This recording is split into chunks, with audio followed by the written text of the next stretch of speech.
एक बहुत सूक्ष्म कहानी मैं सुनाती हूँ। पूना में दादी जानकी थे, तो उस समय अपना दादा विश्व रतन पूना में आए थे कुछ कारोबार के लिए। जिस समय मौका था तो दादी चिट चैट कर रही थी दादा के साथ। तो दादा से प्रश्न पूछा, क्योंकि उन दिनों में बहुत समय तक दादा अमृत वेले का योग कराते थे पांडव भवन हिस्ट्री हॉल में। और दादा का जो स्थिति थी, दादा की जो चलन थी, बिल्कुल न इधर देखना न वहाँ देखना, जो काम करना है वही उसी पर ही ध्यान, और हर एक के साथ हाँ प्रेम का व्यवहार, रिस्पेक्ट का व्यवहार, परंतु लेना देना कुछ भी नहीं। जो बाबा ने सेवा दी है उसी पर ही ध्यान। दादी ने दादा से पूछा, ये जो आपने इतनी योग युक्त स्थिति बनाई है वो कैसे बनाई है?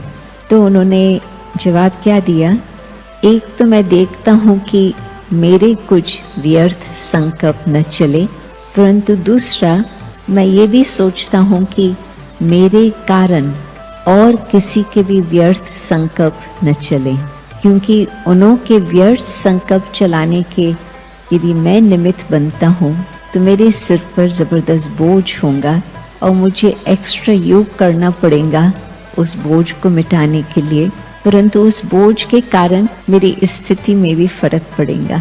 तो योग जो मैं चाहता हूँ हो वो नहीं हो पाएगा।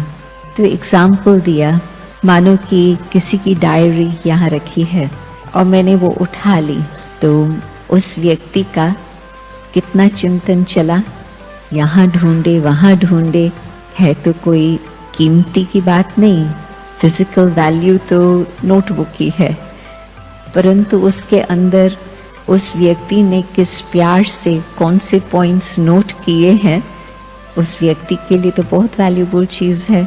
तो मैंने उठा ली, ये सोचा कि बस मैं तो 15 मिनट में झांक करके फिर वापस वहीं रख दूंगा, परंतु उस समय फिर मैं बिज़ी हो गया तो नहीं हो पाया। तो बहुत घंटे बीत गए। तो फिर उसके बाद में वो व्यक्ति ने कितना उसको ढूंढा और कितना उसको परेशानी हुई, जब तक कि मैंने वापस उस स्थान पर वो नहीं छोड़ा। तो आप सोचो कि एक तो है कि मैं अपने संकल्प पर ध्यान रखूं, दूसरा फिर ये है कि और किसी के व्यर्थ संकल्प चलाने के निमित्त मैं न बनूं।